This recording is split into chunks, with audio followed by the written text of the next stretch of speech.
सर्वे, आज का जो टॉपिक है वह सर्वे, वो भारत के सर्वे का इतिहास आज आप लोगों के समक्ष हम लोग रखेंगे और आपको बताने का कोशिश किया जाएगा।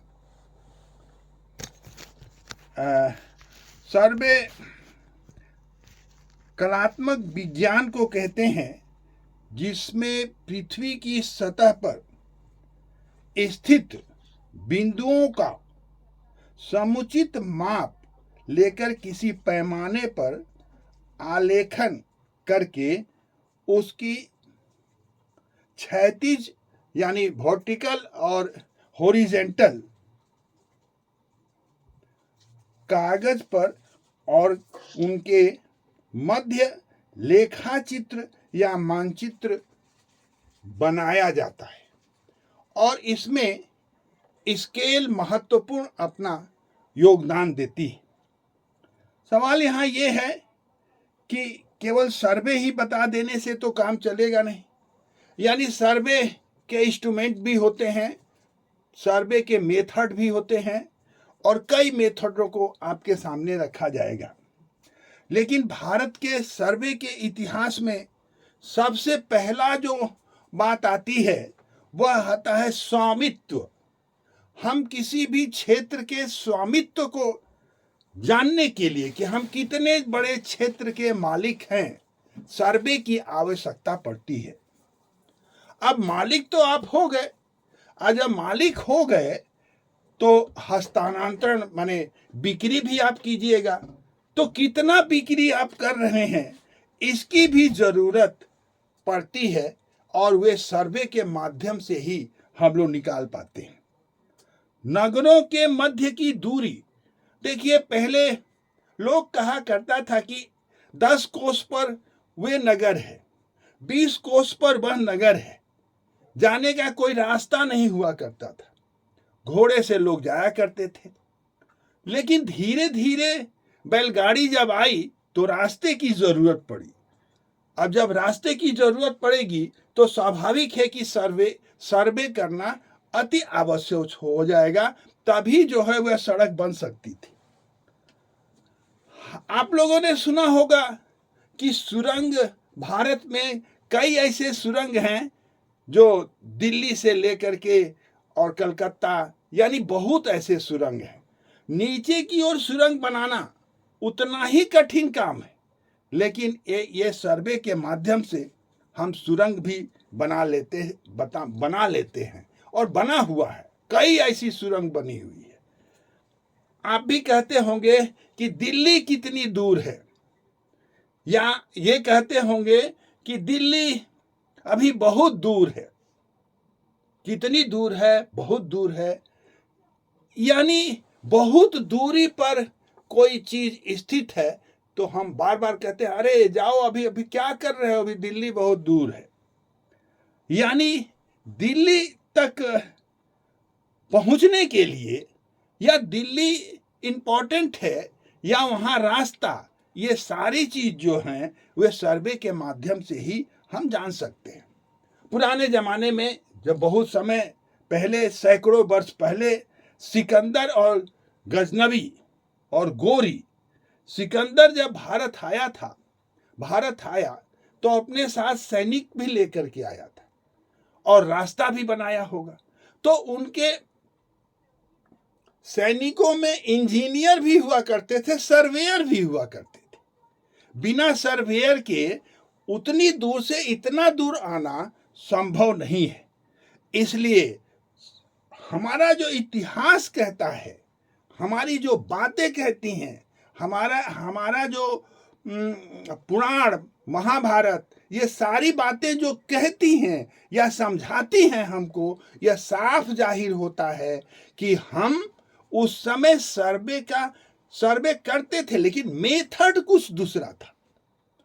इन मेथडों में आदमी करता क्या था कि तरीका दूसरा अपना लेता था। जैसे रामायण में सर्वे का दूसरा तरीका अपना लिया गया, महाभारत में साफ साफ बोला कि हम 5 गांव भी नहीं दे सकते हैं, यानी गांव का सर्वे हुआ होगा तभी यह संभव था। भारत वास्को डिगामा ने भारत में 1494 में ईस्वी में आया, नहीं 1494 में। अब देखिए 1494 है ना, 1498 में आया था तो 58 कि 94 में आया था। देख लीजिएगा, उसको समझ लीजिएगा।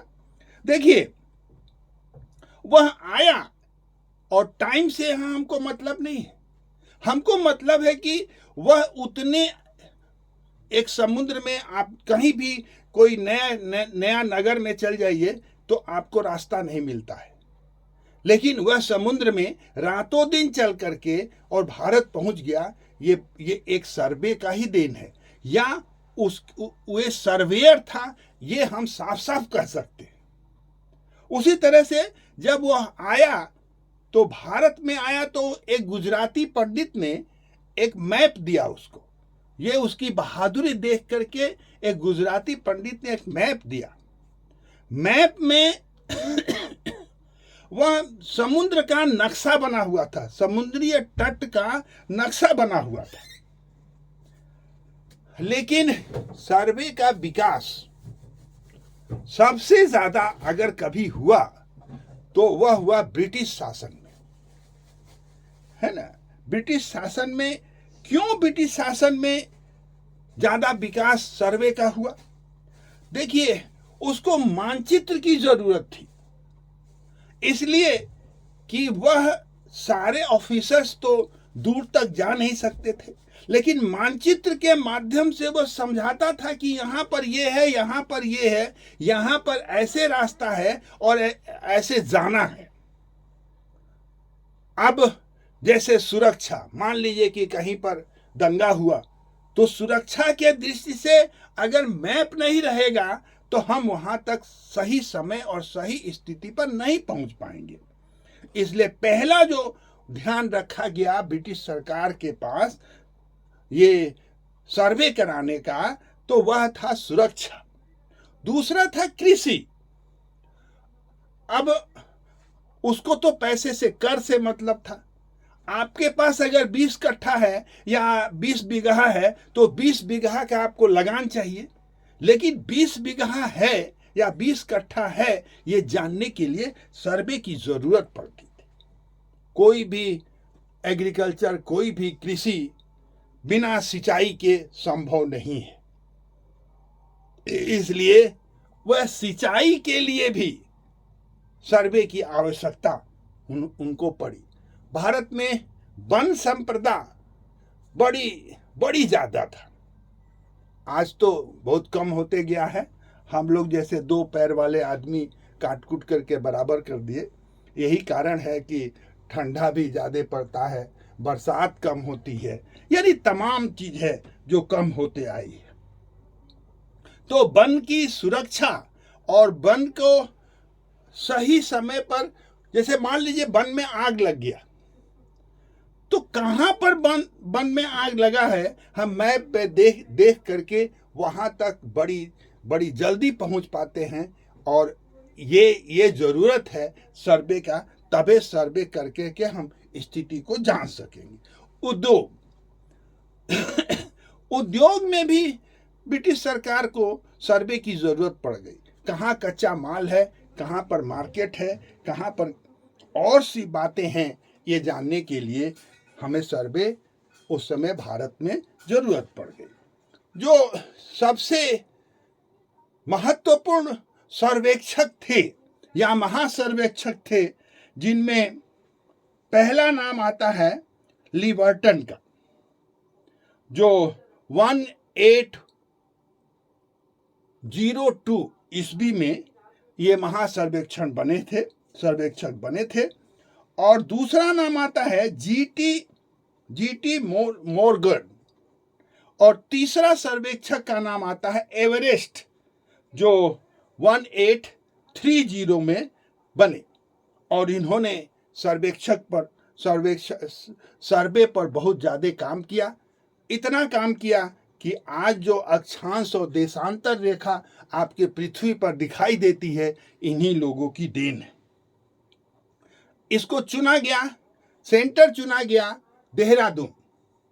देहरादून में ये इसका जो अब छत्तीसगढ़ में स्थित है, जो ईस्ट इंडिया कंपनी के द्वारा स्थापित किया गया, इनमें जो महत्वपूर्ण क्षेत्र माना गया उसमें बॉम्बे, कलकत्ता, मद्रास, इन सारे जगहों पर प्रशासन की सुविधा के लिए ही किया गया है ना, कि प्रशासन हम ठीक से कर सके और राजस्व का निर्धारण ठीक से कर सके और व्यापार ठीक से कर सके।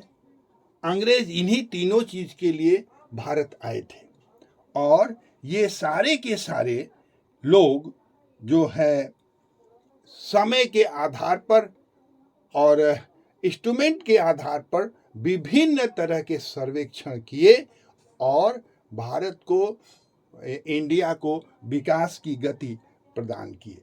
कोई भी डेवलपमेंट बिना सर्वे का संभव नहीं है। यही है भारत का इतिहास, भारत का सर्वे का इतिहास।